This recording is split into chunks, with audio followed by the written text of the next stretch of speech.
حرام کی کمائی، خاموش زوال کی داستان۔ رات گہری ہو چکی تھی، گھڑی نے 2 بجنے کا اعلان کیا تو پورا شہر نیند میں ڈوب چکا تھا، مگر ایک گھر میں ابھی بھی روشنی جل رہی تھی۔ وہ روشنی صرف بلب کی نہیں تھی، وہ ایک ایسی چمک تھی جو آنکھوں کو تو بھاتی تھی مگر دل کو اندھا کر دیتی تھی۔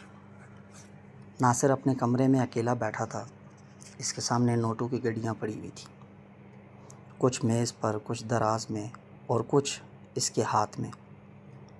وہ انہیں بار بار گن رہا تھا، جیسے ہر گنتی کے ساتھ اس کے اندر کوئی خلا بھر جائے گا، مگر جتنا وہ گنتا اتنا ہی اندر ایک بے چینی بڑھتی جاتی۔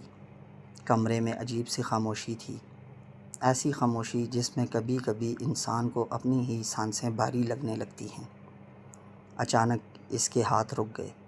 اسے یوں محسوس ہوا جیسے کوئی اسے دیکھ رہا ہو۔ اس نے چونک کر پیچھے دیکھا، دروازہ بند تھا، کھڑکی بھی بند تھی، مگر دل کے اندر ایک آواز گونجی، یہ سب تو تیرا نہیں ہے۔ ناصر نے فوراً آنکھیں بند کی، سر جھٹکا اور خود سے کہا، میں پاگل ہو رہا ہوں۔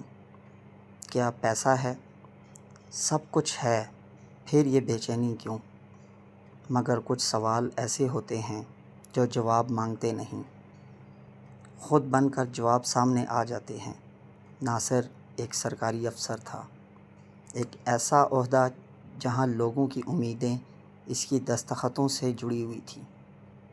لوگ اس کے دفتر میں آتے تو ان کی آنکھوں میں امید ہوتی، مگر اکثر وہ امید اس کی میز پر دم توڑ دیتی، کیونکہ ناصر کے ہاں ایک اصول تھا، کام ہوگا مگر قیمت دے کر۔ وہ رشوت لیتا تھا، شروع ہی میں ہچکچاہٹ کے ساتھ، پھر عادت کے طور پر اور آخر کار فخر کے ساتھ۔ اس کے لیے یہ صرف پیسہ نہیں تھا، یہ ایک طاقت تھی، ایک نشہ تھا، ایک ایسا اختیار جس نے اسے اندھا کر دیا تھا۔ ایک وقت تھا جب ناصر ایسا نہیں تھا، وہ بھی ایک سادہ انسان تھا، ایمانداری کی پہچان تھی اور اس کے خواب جھوٹے مگر صاف تھے۔ مگر پھر ایک دن کسی نے اس کے میز پر ایک لفافہ رکھا، سر چھوٹا سا تحفہ ہے۔ ناصر نے انکار کیا، مگر اگلے ہی لمحے اس کے ذہن میں خیال آیا، اگر میں نہ لوں تو کوئی اور لے لے گا۔ یہ سوچ، یہ ایک لمحے کی کمزوری، اس کی پوری زندگی بدل گئی۔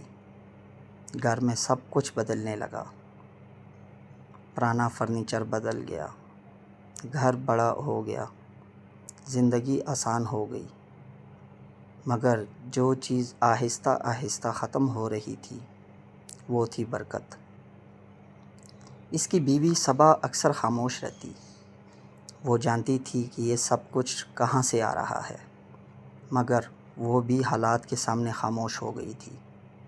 کبھی کبھی وہ آہستہ سے کہتی، ناصر یہ سب ٹھیک نہیں لگتا۔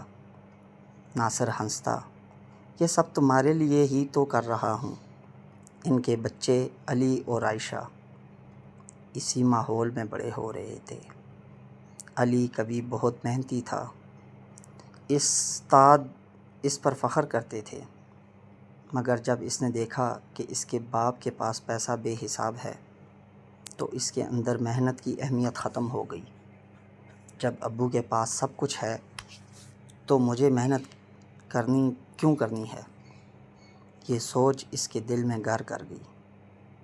عائشہ بھی بدل رہی تھی، اس کے لیے اب زندگی کا مطلب سادگی نہیں بلکہ دکھاوا بن چکا تھا۔ ہر چیز بہترین چاہیے، ہر چیز مہنگی چاہیے، کیونکہ اس کے لیے پیسہ کبھی مسئلہ نہیں رہا تھا۔ ناصر کو یہ سب کامیابی لگتا تھا، وہ سمجھتا تھا میں نے اپنی فیملی کو وہ سب دے دیا جو مجھے نہیں ملا، مگر حقیقت یہ تھی کہ وہ ان سے وہ سب چھین رہا تھا جو انہیں انسان بناتا ہے۔ پھر ایک دن وقت نے اپنا رنگ دکھایا۔ صبح کا وقت تھا، دروازے پہ زوردار دستک ہوئی۔ اینٹی کرپشن، یہ 2 لفظ ناصر کی پوری دنیا ہلا گئے۔ اس کے ہاتھ کانپنے لگے، آنکھوں کے سامنے اندھیرا چھا گیا۔ آج وہی نظام جسے وہ ہمیشہ خریدتا رہا اس کے خلاف کھڑا تھا۔ تحقیقات شروع ہوئیں، دفتر سے معطلی، عدالت کے چکر اور لوگوں کی باتیں۔ وہی لوگ جو کل اس کے آگے جھکتے تھے آج اسے دیکھ کر نظریں چرا لیتے تھے۔ ناصر کے لیے یہ سب ناقابل برداشت تھا، مگر ابھی اصل آزمائش باقی تھی۔ ایک رات فون آیا، آپ کا بیٹا پولیس کے پاس ہے۔ ناصر کا دل جیسے رک گیا۔ علی نشے اور لڑائی کے کیس میں پکڑا گیا تھا۔ ناصر تھانے پہنچا۔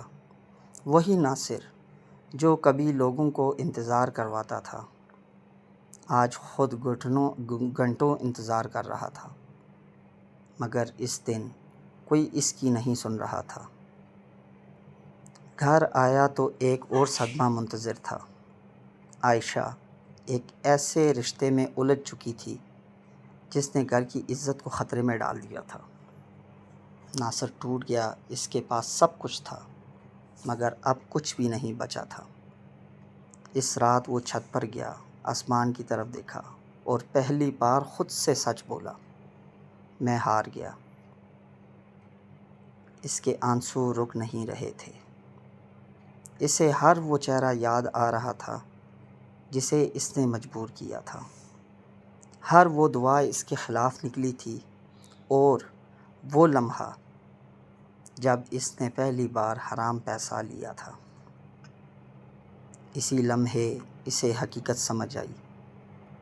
تباہی ایک دم نہیں آتی، وہ آہستہ آہستہ دل میں جگہ بناتی ہے اور پھر ایک دن سب کچھ لے جاتی ہے۔ اگلی صبح ناصر مسجد گیا۔ اس کے قدم بھاری تھے مگر دل ہلکا ہو رہا تھا۔ اس نے سجدہ کیا اور رو پڑا، یا اللہ مجھے معاف کر دے۔ زندگی فوراً نہیں بدلی، مشکلیں رہیں، ذلت بھی، مگر ایک چیز بدل گئی، وہ ناصر کا دل تھا۔ اس نے حرام چھوڑ دیا اور حلال کی راہ اپنائی۔